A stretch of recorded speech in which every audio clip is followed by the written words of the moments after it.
Arestado ang isang lalaking IT expert na nagbantang ipakakalat ang mga pribadong video at pictures ng isang menor de edad na babae. Ang masaselang material nakuha sa cellphone na ipinagawa sa suspect. May unang balita si Bea Pinlac.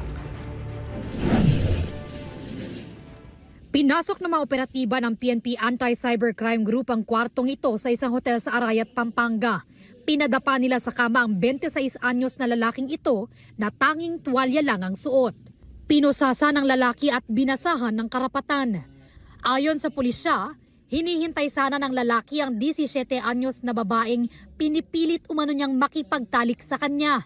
Base sa investigasyon, pinaayos ng biktima sa suspect ang nasira niyang cellphone noong 2024 hanggang sa makatanggap na umano siya ng pagbabanta mula sa lalaki. Recently lang po, nakatanggap po siya ng message from a stranger. And ito po ay tinatakot siya or mayroon pong threat dun sa messages na ikakalat yung mga photos and videos niya with explicit content kung hindi susundin yung kanyang mga inuutos. Sa takot daw ng biktima, sumunod siya sa mga gusto ng suspect. Nagkaroon po sila ng 4 encounters sa isang hotel. During pagtatalik po nila ay kinukuhanan po ng video. At yung lalaking suspect po ay nakatakip yung mukha habang yung victim po ay nakikita sa video. Ginawa rin umanong panakot sa biktima ng suspect ang mga nirecord niyang malalaswang video at litrato. Nang muling nag-aya ang suspect sa hotel, nagsumbong ng dalaga sa kanyang ina na humingi naman ng tulong sa pulisya.